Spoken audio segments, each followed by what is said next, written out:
Hello दोस्तों, स्वागत है आपका आपके पसंदीदा यूट्यूब प्लेटफॉर्म नोट्सबुक आईएएस पर। दोस्तों, आज हम लोग बात करने वाले हैं डब्ल्यूएचओ से रिलेटेड, यानी वर्ल्ड हेल्थ ऑर्गेनाइजेशन से रिलेटेड, यानी वैश्विक लेवल पे विश्व स्वास्थ्य जो संगठन है उससे रिलेटेड जो डेटा है उसको हम लोग डिस्कशन करने वाले हैं। तो जल्द से जल्द जुड़िए और अपने अपने ग्रुप में शेयर कीजिए ताकि हम लोग अपने डिस्कशन को स्टार्ट करें। देखिए, एक क्यों न्यूज़ में बना हुआ है, सुर्खियों में क्यों है? क्योंकि अभी डब्ल्यूएचओ के द्वारा महामारी संधि जो है प्रस्तावित किया गया था, जो वैश्विक लेवल पे इस संधि को मान्यता दी गई है। ठीक है। और इस वर्ष जो है डब्ल्यूएचओ बहुत ज़्यादा न्यूज में रहा भी है। इवन डोनाल्ड ट्रंप जब से आए हुए हैं, राष्ट्रपति बने हुए हैं, तब से कई बार यह सुर्खियों में रहा है। उसका कारण ये है कि इसकी फंडिंग देना या यहाँ इससे निकल जाना, एग्जिट हो जाना, ये सारी चीज़ें आपने देखा है कि पिछले कई महीनों में ऐसा चीज़ें होती रही हैं।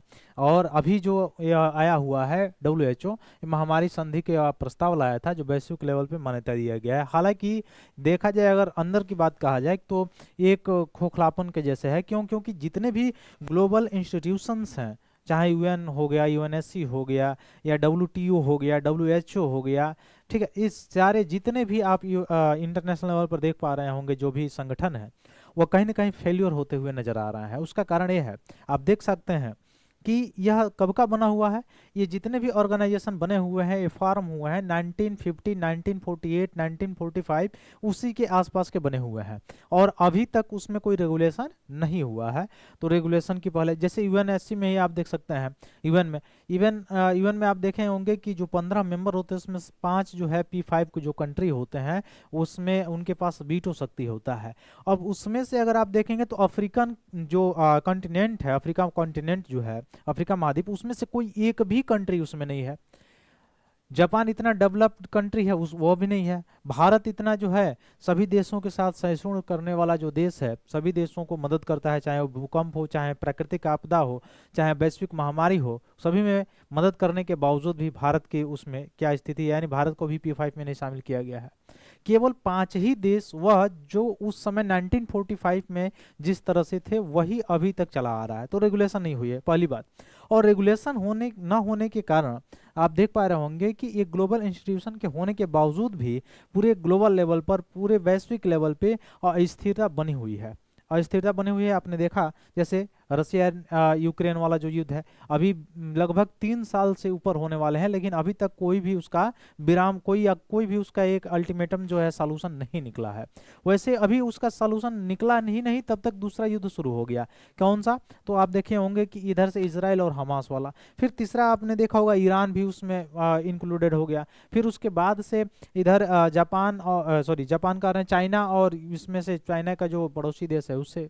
तो ये जो कन्फ्लिक्ट है, और अभी तो अपना पड़ोसी है जो पाकिस्तान, उसको तो कहीं ना कहीं से मिर्ची थोड़ा सा लगती रहती है, खुदुकता फुदुकता रहता है किसी के दम पे, और किसके दम पे आपको पता भी है, चाइना के। एक समय था कि अमेरिका के दम पे कूदता था, लेकिन अमेरिका अब पूर्ण रूप से भारत का साथ दे रहा है। उसका कारण यह है कि भारत का अब जो है विदेश नीति, या कह सकते हैं आप, या भारत का जो इकोनॉमिक लेवल पर, पॉपुलेशन लेवल पर जो कंट्रीब्यूशन है, उसके कारण ये सारी चीज़ें हो रही हैं। ठीक है। तो ग्लोबल इंस्टीट्यूशन जितने भी हैं वह इसके फेलियर होने का साफ साफ जो है पारदर्शिता आपको दिखाई दे रही होगी। क्योंकि यूक्रेन या फिर से रशिया वाला जो युद्ध हो गया, उसमें क्या किया जा रहा था, यूक्रेन को कहीं ना कहीं से ऐसे सहानुभूति दी जा रही थी कि हाँ, आप ऐसे युद्ध करोगे या एक्वायर कर लोगे जो ये पेंसुला है जो आपका, उससे हम लोग क्या करेंगे, आपको नाटो में शामिल कर लेंगे। लेकिन नाटो में शामिल नहीं किया गया। उससे बाद में जो आया स्वीडन, उसको शामिल कर लिया गया, लेकिन यूक्रेन को शामिल नहीं किया गया। तो कहीं ना कहीं एक प्रोपोगेंडा था जो पश्चिमी देश थे उनका, कहीं ना कहीं से जो रसिया का जो स्थिति था, जो पहले यूएसएसआर हुआ करता था, उसके स्थिति को कमजोर करना था। इवन आपने देखा था कोविड-19 में भी कि चाइना से बार बार उसका जो कोरोना वहाँ से निकला हुआ था, ऐसा उसमें मांगा गया था डब्ल्यूएचओ के द्वारा, एफिडेविट जो मांगा गया था, उसमें उसने उसका कोई भी जवाब नहीं दिया। डब्ल्यूटीओ में भी आप देख सकते हैं, जैसे वैश्विक लेवल पर जो ट्रेड हो रहा है, व्यापार हो रहा है, उसमें अभी ट्रंप आए थे, उसमें क्या हुआ था कि एक दूसरे पे डंपिंग वाला या फिर से टेरिफ वाला जो प्रोसेस शुरू हो गया था। और डब्ल्यूटीओ बना ही इसलिए था कि वैश्विक लेवल पे जो व्यापार है वह पूर्ण रूप से पारदर्शी रूप से हो सके। इसलिए। लेकिन कहीं ना कहीं यह भले कोई भी प्रस्ताव पारित हो जाए, लेकिन इसके अंदर एक रिफॉर्म होनी चाहिए। जो 1948, 1945, 1950 का जो इरा था, वह इरा आज जो है नहीं है। अफ्रीकन कंट्री में इसका, अफ्रीकन जितने भी कॉन्टिनेंट पे जो कंट्री हैं उनका कंट्रीब्यूशन होना चाहिए। उसमें से कोई भी कंट्री जो है पूरे, अच्छा अगर देश की संख्या के हिसाब से अगर देखा जाए तो अफ्रीकन कॉन्टिनेंट में बहुत सारे देश, यानी सबसे ज़्यादा विश्व लेवल पर अगर देखा जाए कि सबसे ज़्यादा देशों की संख्या जो है किसी कॉन्टिनेंट में है तो वो है अफ्रीका में। उसके बावजूद भी उसके प्रतिनिधित्व में आप देखे होंगे ना ही डब्ल्यूएचओ में उसका कोई स्थान है, ना ही आप देखे होंगे इवन यूएन में भी उसका कैसा P5, क्या उसमें से कोई एक देश का कंट्रीब्यूशन नहीं होना चाहिए, केवल P5 कंट्री का ही होना चाहिए। तो ये सारी चीज़ें हैं। तो आइए देखते हैं हम लोग क्या प्रस्ताव था जो पारित किया गया है। तो अभी मैंने बताया हूँ कि डब्ल्यूएचओ का जो हेडक्वार्टर है कहाँ पे है, जेनेवा स्विट्जरलैंड में है। और कब इसकी स्थापना हुई थी, 7 अप्रैल 1948 को इसकी स्थापना की गई थी, ठीक ना।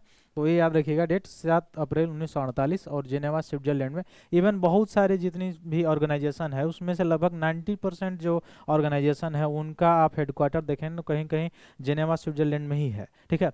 हाँ, आईसीसी अगर आपसे पूछे, इंटरनेशनल क्रिमिनल जो कोर्ट है, ठीक है, उसका अगर पूछे, या आईसीजे का अगर पूछ दे आपसे कि इसका मुख्यालय कहाँ है, तो इन दोनों का हेडक्वार्टर कहाँ पे है, नीदरलैंड में है, ठीक है। तो इन दोनों का हेडक्वार्टर नीदरलैंड में है। अब अगर बात की जाए मेंबरशिप की, तो इसमें मेंबरशिप कितने कंट्री का है, तो इसमें 192 भी, जनवरी 2025 तक 192 मेंबर इसमें है, किसमें, डब्ल्यूएचओ में। इवन 194 तक गए थे, लेकिन अभी जो जैसे ही ट्रम्प साहब आए हैं उसमें क्या किए हैं, अपने आप को यहाँ से इन्होंने बाहर कर लिया है। तो यहाँ पे आप मैप में देख पा रहे होंगे जितने भी कॉन्टिनेंट है सभी के सभी शामिल है, मात्र अमेरिका को छोड़ के। उसका कारण यह है कि अभी जो राष्ट्रपति का चुनाव हुआ था अमेरिका में, तो उसके बाद से जब जैसे ही ट्रम्प वहाँ पे राष्ट्रपति बने हैं, और राष्ट्रपति बनने के बाद जैसे आए हैं तो अपने आप को एग्जिट कर लिया है उन्होंने यहाँ से, डब्ल्यूएचओ से। अब ये वाला जो क्षेत्र आप देख पा रहे होंगे, ये अलास्का वाला क्षेत्र है, जो कभी जो है कनाडा का क्षेत्र हुआ करता था, उसको एक्वायर कर लिया यूएसए ने, ठीक है। इवन ये जब से आए हैं तब से सुर्खियों में बने हुए ही हैं, क्योंकि कभी कनाडा को एक्वायर करने की बात कर रहे हैं, कभी मैक्सिको को, कभी मैक्सिको की खाड़ी को जो है अमेरिका की खाड़ी का नाम ऐसे चेंज करने के लिए, इवन टैरिफ से रिलेटेड। तो यहाँ से प्रश्न पूछा जा सकता है, ठीक है। तो ये याद रखिएगा हेडक्वार्टर कहाँ पे है और इसकी स्थापना कब हुई थी, ये सबसे इंपॉर्टेंट है। अब आइए देखते हैं हम लोग कौन सा इसमें प्रस्तावना है। तो इसमें डब्ल्यूएचओ के सदस्य देश महामारियों से बेहतर या तरीके से निपटने के लिए कानूनी रूप से बाध्यकारी वैश्विक संधि के मसौदे पर सहमत हुए हैं अभी।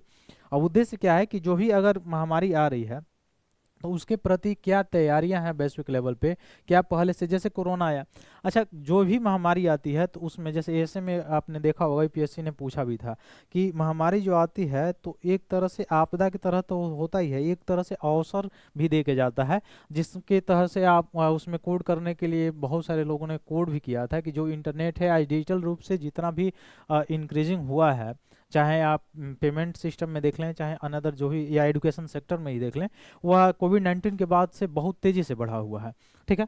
तो अवसर एक तरह से देने का भी काम करता है। अब ये मसौदा जो अभी जो तैयार किया गया है डब्ल्यूएचओ के द्वारा, 2021 में गठित किया गया था अंतर सरकारी वार्ता निकाय, उसके द्वारा तैयार किया गया था, लेकिन अभी तक पेंडिंग में था, अभी तक इसको मंजूरी नहीं दी गई है, नहीं दी गई थी। लेकिन डब्ल्यूएचओ के 75 वर्षों के इतिहास में फिर दूसरी बार यह जो है कानूनी रूप से बाध्यकारी जो कोई संधि जो है यह भी लागू की जा रही है। अभी समझौते में क्या कहा गया है कि जो भी दवा निर्माण जो कंपनियां हैं, अच्छा भारत जितना भी मेडिसिन सेक्टर में जो भी दवा निर्माण होता है उसमें सबसे ज़्यादा हम एक्सपोर्ट करते हैं, निर्यात करते हैं, किसको करते हैं, अमेरिका को करते हैं। और यही कारण है कि हमारा जो है ट्रेड सरप्लस है किसके साथ, अमेरिका के साथ है। और वही चाइना के साथ आप देखेंगे तो ट्रेड सरप्लस नहीं बल्कि ट्रेड डेफिसिट है। उसका कारण है कि वहाँ से आयात ज़्यादा होता है। अच्छा आयात में भी दो तरह के मायने चीज़ें, मतलब वस्तुएं दो तरह की होती हैं। एक तो आप डायरेक्टली आयात कर रहे हो किसी वस्तु का, एक कच्चे रॉ मटेरियल्स के रूप में वहां से लेके आ रहे हो। तो रॉ मटेरियल्स आने के चलते भी क्या होता है, कभी कभी आयात बढ़ जाता है, और आयात बढ़ने के कारण यह दिखाई देता है ऑन द होल पे कि यह ट्रेड डेफिसिट हुआ है। तो ये सारी चीज़ें भी होती हैं। तो वैश्विक महामारी संधि का मुख्य प्रावधान क्या है कि दवा निर्माता कंपनियों को अपने टीके, दवाएं और निदान उत्पादन का 10% जो पार्ट है वो डब्ल्यूएचओ को आवंटित करना होगा, जो इसमें से उत्पादन करेंगे वे लोग। फिर इसमें से देश देशों को ऐसी राष्ट्रीय नीतियां भी बनानी होंगी जो सरकारी वित्त पोषित अनुसंधान के लिए स्पष्ट शर्तें कर, मुख्य रूप से सब मिला जुला कर काम यही करना है कि एक फंडिंग देनी है, एक वित्त तैयार करना है जिसमें सभी जो मेंबर इसमें देश हैं वो कंट्रीब्यूशन करें इसमें, ठीक है, फाइनेंस के लिए, ताकि कोई अगर भविष्य में महामारी आती है तो उससे कैसे निपटा जा सके, ठीक, इसके लिए ऐसा किया गया है, ठीक। तो मुख्य रूप से किस पे लागू होगा, वैक्सीन, दवाएं या निदान तक जो सामान है उसको समान पहुंच जो है निश्चित करना, सुनिश्चित करना, ये शामिल है इसमें। फिर मानव, पशु और पर्यावरणीय स्वास्थ्य के बीच जो संबंध है उसको ध्यान में रखकर, तो यहाँ से आपसे जो है इस स्टेटमेंट से क्वेश्चन पूछ सकता है कि केवल ह्यूमन का जो है हेल्थ है उससे रिलेटेड जो है सारी चीज़ें इसमें गठबंधन में या ऐसे बाध्यकारी कोई कानून पास हुए हैं, तो ऐसा नहीं है। जो पशुएं हैं उनसे भी जो, चूंकि बहुत सारे ऐसे भी रोग होते हैं जो पशुओं से डायरेक्टली मानव में जो है ट्रांसमिटेड होते हैं, तो इसके लिए इसको भी इसमें बाध्यकारी बनाया गया है, ठीक। तो ये सारी संधि है जो मुख्य रूप से WHO के द्वारा ये अपनाया गया है। फिर मिलते हैं अपने अगली क्लास में, तब तक के लिए बहुत बहुत धन्यवाद दोस्तों, जय हिंद।